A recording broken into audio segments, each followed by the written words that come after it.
அனைவருக்கும் வணக்கம். நம்மளுடைய வாழ்க்கையை டோட்டலாக மாற்றக்கூடிய ஒரு மேஜிக்கல் வேர்டு ஒன்று நம்மளுடைய வாழ்க்கையில் நடைமுறையாக இருக்கிறது தெரியுமா? உங்கள் லைஃப்பையே ரொம்ப பீஸ்ஃபுல்லாகவும் ஹாப்பியாகவும் உங்கள் லைஃப்பை லீடு பண்ணுறதுக்கு அந்த வேர்ட் ஒரு மாயாஜாலத்தை உங்கள் வாழ்க்கையில் ஸ்ப்ரே பண்ணும் அப்படின்னா உங்களால் நம்ப முடியுதா? ஈஸியாக அந்த வேர்டை ஹேண்டில் பண்ணலாம் தெரியுங்களா? சின்ன வேர்டு தான், ரொம்ப பெரிய வார்த்தையெல்லாம் கிடையாது. நீங்கள் ரொம்ப பக்கமாக மனப்பாடம் பண்ணணும்லாம் கிடையாது. சின்ன ஒரு வார்த்தை, ஜஸ்ட் அப்பாலஜஸ், மன்னிப்பு, சாரின்ற ஒரு வார்த்தை உங்கள் வாழ்க்கையை டோட்டலாக மாற்றும் அப்படின்னா நம்ப முடியுதா? சாரின்ற வார்த்தையை நான் சொல்ல மாட்டேங்க. என் ப்ரெஸ்டீஜ் என்ன ஆகுறது, என்னுடைய கௌரவம் என்ன போகிறது? வாழ்க்கை மகிழ்ச்சியாக இருக்கிறதும் மகிழ்ச்சி இல்லாமல் போகிறதும் இந்த மேஜிக்கல் வேர்டை நீங்கள் பயன்படுத்துறதுல வச்சு தான் லைஃப். ஆமாங்க, இந்த சாரின்ற ஒரு வார்த்தை நீங்கள் உணர்வுபூர்வமாக மனதில் இருந்து ஒருத்தர்கிட்ட தெரிவிக்கிறப்போ உங்களுக்குள்ளே இருக்கக்கூடிய குற்ற உணர்ச்சி பிளாக்கேஜஸ் ரிலீஃப் ஆகிடுங்க. நான் யாரையோ ஒருத்தரை காயப்படுத்தியிருக்கேன், என்னால் யாரோ ஒருத்தர் வலி அனுபவிச்சிருக்கிறாங்க, நான் யாரையோ ஏமாற்றிருக்கேன், அவங்க என்னால் ஏமாற்றத்தை சந்திச்சிருக்கிறாங்க, நான் யாரோ ஒருத்தரை மனதை புண்படுற மாதிரி பேசியிருக்கிறேன், அவங்க என்னால் அந்த வார்த்தைகளுடைய வலிகளை அனுபவிச்சுட்ருக்காங்க அப்படின்னா நான் அவங்கக்கிட்ட இந்த மேஜிக்கல் வேர்டை நான் பயன்படுத்தி தானே ஆகணும். என்னால் பாதிக்கப்பட்ட விஷயத்துக்கு நான் தானே தீர்வு காணணும். அதுக்கு நான் சாரின்ற ஒரு வார்த்தை சொல்லிட்டா அந்த இடத்துல அவங்களுடைய வலிகள் 100% குணமாகலைனாலும் சரி 90% மாற்றப்படும்.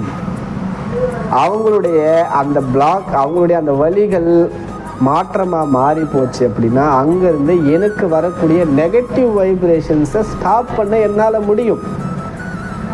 ஆனால் நான் தான் சாரியே கேட்க மாட்டேனே. தப்பு நானே பண்ணியிருந்தாலும் நான் சாரி கேட்டால் என்னுடைய ப்ரெஸ்டீஜும் என்னுடைய ஈகோவும் என்கிட்ட தடுக்குது. அப்போது இந்த சாரின்ற ஒரு வார்த்தை ஒருத்தர்கிட்ட கேட்கணுன்னா எத்தனை விஷயத்தை தாண்டணும் பார்த்தீங்களா? உங்களுடைய கோபத்தை தாண்டணும், உங்களுடைய ஈகோவை தாண்டணும், உங்களுடைய ப்ரெஸ்டீஜை தாண்டணும். இத்தனை விஷயத்தையும் நீங்கள் தாண்டினா மட்டுமே இந்த சாரின்ற ஒரு மேஜிக்கல் வேர்டை உங்களால் உணர்வுபூர்வமாக மனசில் இருந்து கேட்க முடியும். நீங்கள் ட்ரை பண்ணி பாருங்களேன், உங்கள் லைஃப்பில் ட்ரை பண்ணி பாருங்களேன். அந்த ட்ரை பண்ணி பார்த்தீங்கனால அதில் இருக்கக்கூடிய அந்த டேஸ்ட்னஸ் உங்களுக்கு புரிய ஆரம்பிச்சு.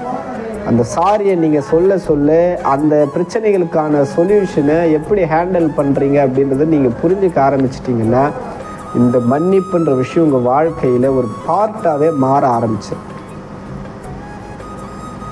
நீங்கள் கொஞ்சம் பின்னோக்கி இந்த காலகட்டத்தில் கொஞ்சம் பின்னோக்கி பார்த்தீங்க அப்படின்னா 90s 80s இருந்த சமூகங்களை பார்த்தீங்க அப்படின்னா ஒரு சின்ன விஷயத்துக்கு சாரி கேட்போம்.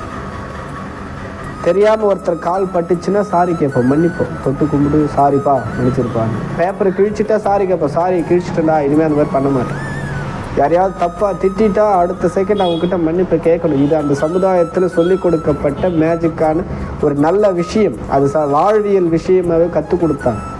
அப்பா, அம்மா, டீச்சர்ஸு, ஃப்ரெண்ட்ஸு எல்லாருக்கிட்டையுமே நான் செய்யக்கூடிய தவறுகளுக்கு நான் தான் மனப்பூர்வமாக மன்னிப்பு கேட்கணும். அப்போ தான் நான் எனக்குள்ளே இருக்கக்கூடிய குற்ற உணர்ச்சியும் எனக்குள்ளே இருக்கக்கூடிய பிளாக்கேஜஸை நான் ஈஸியாக வெளிக்கொண்டு போக முடியும். அப்போ தான் நான் முழுமையான ஹாப்பினஸையும் எனக்குள்ளே ஃபுல்ஃபில் பண்ண முடியும். அப்போ எனக்குள்ளே இருக்கிற பிளாக்கேஜஸை நான் வெளியே அனுப்புனா மட்டுமே தான் எம்டி பிளேசஸ் ஆகும். அந்த எம்டி பிளேசஸில் ஹாப்பியான விஷயங்கள் நான் உள்ளே கொண்டு போகும். அப்போ தான் என்னுடைய லைஃப் பிரகாசமாக இருக்கும். பட் இப்போ இருக்கக்கூடிய மாணவர்கள், இளைஞர்கள் யாருமே மன்னிப்பு கேட்கறதுக்கு தயாரான மனநிலையிலேயே இல்லை.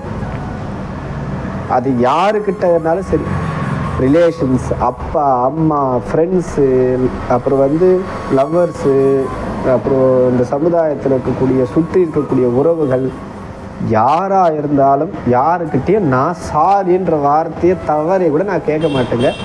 அது கேட்டால் என்னுடைய ப்ரெஸ்டீஜுக்கு ப்ராப்ளம். இப்போ வாய் திறந்து மனப்பூர்வமாக நீங்கள் சொல்லக்கூடிய சாரி உங்கள் லைஃப்பை மாற்றக்கூடிய ஒரு மிகப்பெரிய மேஜிக்கலை நீங்கள் அக்செப்ட் பண்ணல அப்படின்னா ஹாப்பினஸை உங்களால் அக்செப்ட் பண்ண முடியாது. நல்லா மைண்டில் வச்சுக்கிங்க. சாரி கேட்குறதுக்கு தயங்காதீங்க. தப்பு பண்ணீங்களா சாரி கேளு. சில ப்ராப்ளம் நீங்கள் தப்பே பண்ணன விட சாரின்ற ஒரு வார்த்தையினால அந்த ப்ராப்ளம் முடிக்கப்படுதுன்னு கண்டிப்பாக சாரி கேளு, தப்பு கிடையாது. ஒரு சாரியை மேலோட்டமாக கேட்குறது கிடையாதுங்க. மனப்பூர்வமாக உள்ளே இருந்து நீங்கள் அன்போட அந்த ஃபீலிங்ஸோடு நீங்கள் சாரி கேட்டீங்க அப்படின்னா உங்கள் லைஃப் டோட்டலாக சேஞ்சஸ் ஆகும். உங்கள் குற்றங்கள் மன்னிக்கப்படும். முடிஞ்ச அளவுக்கு அதுக்கான எல்லா விஷயங்களுமே நீங்கள் சூழ்நிலைகளை உருவாக்கி மன்னிப்பு கேளுங்க. மன்னிப்பு என்கின்ற மாயாஜால வார்த்தை உங்கள் வாழ்க்கையை முழுமையாக மாற்றட்டும். அனைவருடைய வாழ்க்கையிலும் மகிழ்ச்சிகள் பொங்கட்டும். நன்றி, வணக்கம்.